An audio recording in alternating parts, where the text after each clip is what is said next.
Hello प्यारे बच्चों, आज की इस वीडियो में देखेंगे 8th ग्रेड अभ्यास पुस्तिका 2024-25 की आपकी ये न्यू बुक है। विषय हिंदी, कक्षा 7वीं। देखेंगे आज की इस वीडियो में पाठ एक में है आपकी मेरी भावना।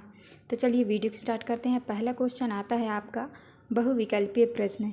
प्रश्न क्रमांक पहला में है, प्रार्थना कविता के आधार पर हृदय में कौन सा भाव होना चाहिए?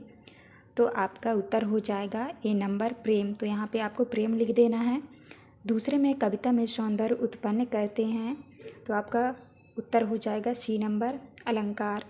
इसके बाद नेक्स्ट आता है आपका प्रश्न क्रमांक 3 में है, दूसरों की उन्नति को देखकर किसका भाव नहीं आना चाहिए?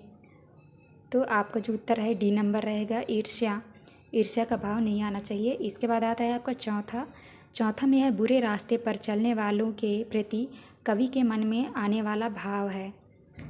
तो उत्तर हो जाएगा आपका डी नंबर साम्य भाव। 5 में है, जाना क्रिया का भूतकाल है। तो उत्तर हो जाएगा बी नंबर गया। इसके बाद नेक्स्ट आता है आपका, नीचे दिए गए शब्दों में से उचित शब्द चुनकर रिक्त स्थानों की पूर्ति कीजिए। तो यहाँ पे आपको खाली स्थान भरना है। तो देख लीजिए, पहला 6वें में है, किसी के दोषों को देखने के स्थान पर हमें शाम का भाव रखना चाहिए। तो यहाँ पे आपको शाम में लिखना है। और यहाँ पे न्याय मार्ग भरना है आपको। और 8वां में आपको करुणा भरना है। 9 में आपको अनुप्रास और 10 में आपको भविष्यकाल। तो इस तरह से आप भर लीजिएगा। इसके बाद नेक्स्ट क्वेश्चन आता है आपका अति लघुत्तरीय प्रश्न। प्रश्न क्रमांक 11 में है, काल किसे कहते हैं? तो आपको उत्तर में लिखना है, क्रिया के जिस रूप में कार्य करने या होने के समय का ज्ञान होता है उसे काल कहा जाता है। 12 आता है इसके बाद। 12 में है, फैले प्रेम परस्पर जग में मोह दूर पर हरा करे, अप्रिय कटुक कठोर शब्द नहीं कोई मुख से कहाँ करे। उक्त पंक्ति में आए अनुप्रास अलंकार वाले वर्ड छाट कर लिखिए। तो आपको उत्तर में लिखना है, उक्त पंक्ति में आए अनुप्रास अलंकार वाले शब्द। तो आपको लिखना है वर्ड पा, र और का। तो इस तरह से आपको वर्ड छाट के लिखना है। इसके बाद नेक्स्ट आता है आपका 13 में है, मेरी भावना कविता में लक्ष्मी आए या जाए से कवि का क्या आशय है? तो आपको उत्तर में लिखना है, इस कविता में लक्ष्मी आए या जाए से कवि का आशय धन के आने और जाने से है।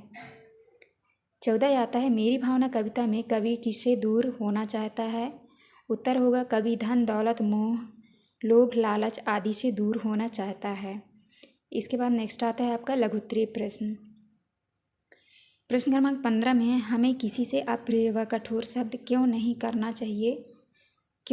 चाहिए? तो उत्तर में लिखना है, क्योंकि अप्रिय व कठोर शब्द संसार में कितने ही झगड़े पैदा कर देती है और उसका प्रभाव बहुत ही कष्टकारक होता है।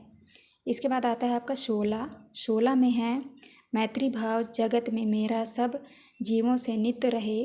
उक्त पंक्ति का भावार्थ अपने शब्दों में लिखिए। तो आपको उत्तर में लिखना है, भावार्थ दुनिया के सभी जीव जंतुओं एवं पादपों से व्यवहार प्रतिदिन मित्रवत हो।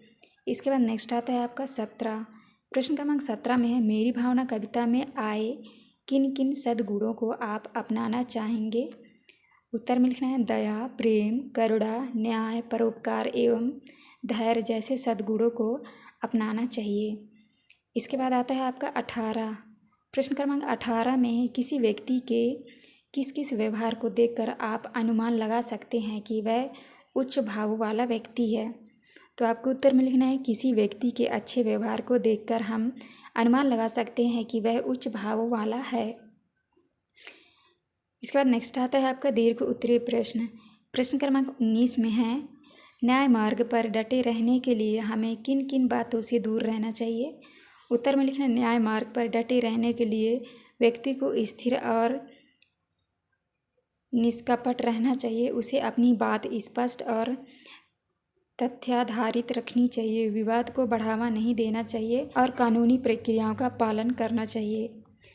इसके बाद नेक्स्ट आता है आपका प्रश्न क्रमांक 20 में है, सत्य और परोपकार की भावना से संबंधित शाला पुस्तकालय में या अन्यत्र पढ़ी हुई कोई एक कहानी अपने शब्दों में लिखिए। तो यहाँ पे आपको लिखना है, एक गांव में राजू नाम का एक लड़का रहता था। राजू बहुत ही दयालु और ईमानदार था। एक दिन उसे रास्ते में एक बटुआ मिला जिसमें बहुत सारे पैसे और कुछ कागजात थे। राजू ने सोचा यह किसी का होगा जिसे इस बहुत ज़रूरत होगी। उसने बटुए में एक पता देखा और वहां पहुंच गया। दरवाज़ा खोला तो उसने देखा एक बुजुर्ग आदमी चिंतित होकर बटुए को ढूंढ रहा था। राजू ने बटुए उन्हें देते हुए कहा, दादाजी यह आपका बटुआ है, मुझे रास्ते में मिला था।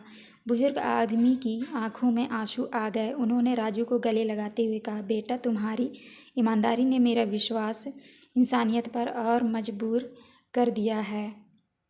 इस छोटे से काम ने राजू को गांव में एक सच्चे और परोपकारी व्यक्ति के रूप में पहचान दिला। तो इस तरह से आपको करना है। ये था आपका लास्ट क्वेश्चन। यहाँ पे हमारी वीडियो कंप्लीट होती है। वीडियो अच्छी लगी तो प्लीज़ हमारे चैनल को लाइक एंड सब्सक्राइब करिएगा। मिलते हैं नेक्स्ट वीडियो।